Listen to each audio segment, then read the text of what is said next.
Assalamualaikum warahmatullahi wabarakatuh. Saya Muhammad Jazuli bin Sasuddin. Saya ingin buat penerangan tentang tugas yang diberikan tentang persepti perundingan. Persepti perundingan adalah seperti yang berikut. Persepti rundingan merupakan rundingan yang selalu ada dalam sebuah organisasi melibatkan antara pekerja dan juga majikan berkaitan isu-isu permasalahan yang timbul antara pekerja dan majikan. Okey. Inilah antara persepti rundingan yang selalu berlaku dalam sebuah organisasi atau satu syarikat. Okey. Rundingan kesatuan bekerja. Rundingan kesatuan bekerja ialah satu persatuan sekerja yang akan dibincangkan kepada majikan atau wakil daripada pekerja untuk berbincang dengan majikan dalam usaha memberi pendapat dan juga usaha-usaha menjaga kepentingan dan juga kebajikan pekerja. Okey, selain itu perundingan perjanjian dengan vendor. Okey, perundingan perjanjian dengan vendor lebih kurang macam perjanjian dengan syarikat-syarikat konsensi iaitu melibatkan projek-projek syarat-syarat projek yang selalu kita tengok yang dia akan buat dalam usaha-usaha pembaik pulih lah. Satu-satu kerja. Okey, selain itu perundingan ketidakhadiran. Ini perundingan ketidakhadiran ini selalunya dalam sebuah organisasi mesti ada. Di mana terdapat pekerja-pekerja yang ada masalah tentang attendance. Kehadiran. Bercuti tanpa memberi surat, bercuti tanpa memberitahu, bercuti atau MC yang berlebihan, boleh dikenakan tindakan tertentu. Sebab tu kita ada perundingan ketidakhadiran ni untuk perjanjian antara majikan dengan pekerja. Contohnya seperti bila bercuti, kita kena isi borang. Kalau kita cuti sakit pun, kita kena minta surat. Surat maksudnya surat pengesahan daripada doktor lah yang mengatakan kita sakit. Okey. Perundingan dengan pelanggan tentang harga dan terma jualan. Okey, perundingan dengan pelanggan tentang harga dan terma jualan ni banyak kita lihat. Sekarang ni banyak kita tengok orang buat business live. Okey, business live tu dia ada bagi tahulah, okey, cik dalam bid, okey, encik telah menang bid tapi encik tak boleh nak dah bayar, encik tak boleh nak refund balik ke. Okey. Lepas tu satu lagi, bila cik dah bayar, cik kena bayar duit untuk pos. Tu biasalah tentang pelanggan dengan harga atau terma jualan. Satu lagi contoh, kalau beli 3, okey, ada dapat diskaun, okey, berapa. Okeylah, tu rundingan. Okey, rundingan terma pemisah dengan majikan. Okey, rundingan ni selalunya tentang pemisahan majikan, maksudnya majikan akan beri syarat kepada pekerja lah. Okey, awak nak masuk bekerja dengan saya, awak kena ikut lah apa yang terma syarat yang awak kena ikut. Sebelum tu dia akan ada rundingan lah. Rundingan, awak kalau masuk tempat kerja, kena ikut lah, kena hadir kerja, okey, balik kerja. Kalau kerja tak siap, kena siapkan dalam masa yang ditetapkan. Okey. Perundingan menyelesaikan perundangan. Okey, ini lebih kepada ialah bila perundangan ni kita tahulah syarat-syarat undang-undang. Contohnya seseorang itu bekerja, lepas tu dia bekerja and then dia berhenti tanpa bagi notis. Okey, di sini majikan akan buat rundingan dengan bekas pekerja tersebut. Dalam masa yang sama adalah tindakannya contoh kena bayar balik dalam masa kena bayar balik lah. Bayar balik 2 bulan gaji. Macam itulah. Okey.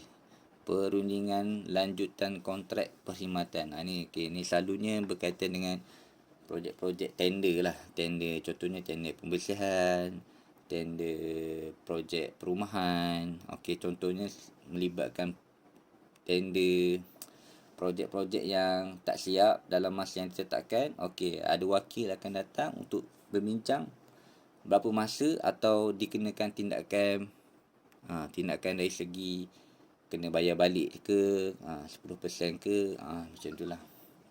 Okey, perundingan peranan dan beban tugas dalam pasukan kerja.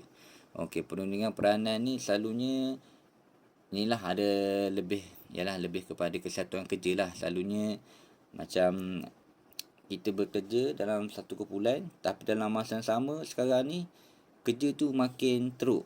Contoh saya bagi sekarang ni pekerja penghantar barang.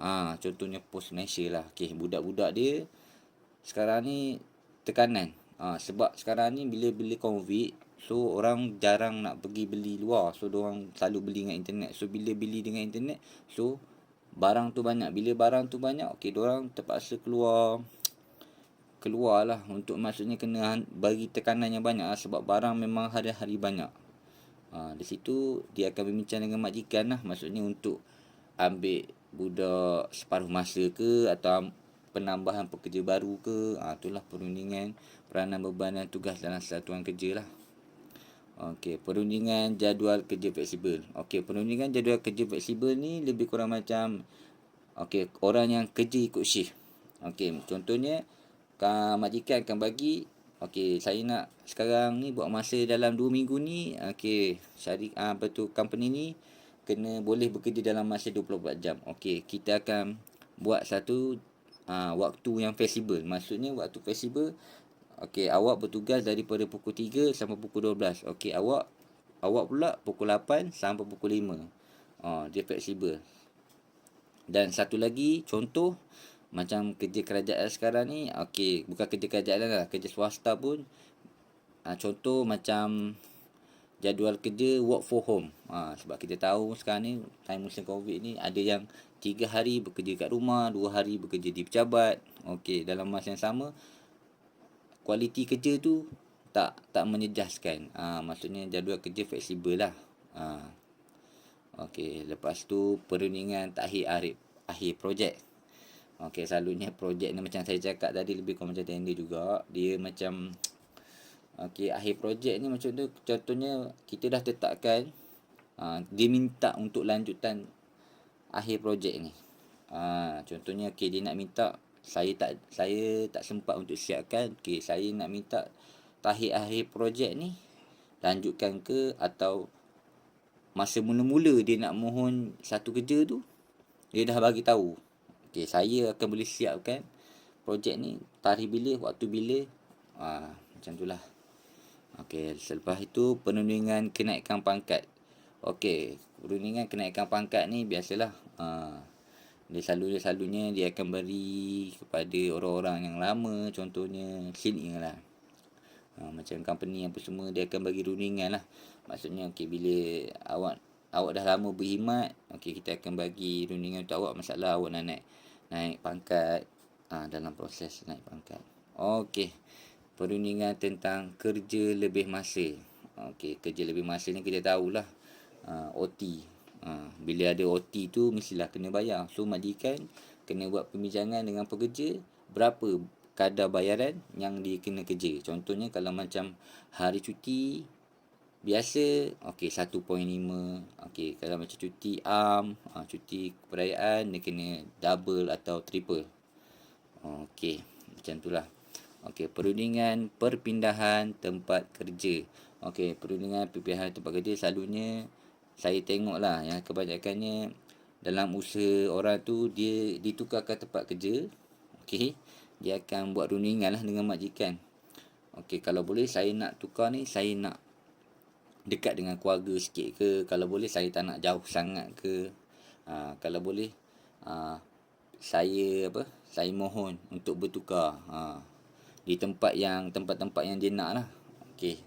Selain itu juga rundingan ni contohnya ialah ada pekerja yang melakukan kesalahan atau adalah kesalahan lain. Majikan akan panggil untuk membuat pemindahan tempat kerja. Maksudnya dia tak boleh duduk kat sini, contoh dia tak boleh buat tugas ni. So, majikan akan buat rundingan dengan dia supaya bertugas di tempat lain. Maksudnya kita nak bagi dia kerja yang boleh dia minat lah. Macam tu lah. Okey, di situlah antara perseptif rundingan yang selalu sangat ada dalam sesebuah organisasi. Mana-mana pun memang ada setiap rundingan ini. Rundingan ini orang kata memang penting lah untuk setiap. Boleh dikatakan organisasi ni penting kerana dapat mengakhiri konflik. Dalam masa yang sama menyelesaikan masalah, mencari penyelesaian terbaik dan meningkatkan kesefahaman antara majikan dengan pekerja lah, menjaga hubungan baik. Bila majikan dengan pekerja mempunyai hubungan yang baik, orang kata kualiti, dari segi kualiti, keberkesanan bekerja dan juga produktif akan terus majulah. Okey, di sini saya terangkanlah tentang perseptif rundingan. Okey, terima kasih. Assalamualaikum.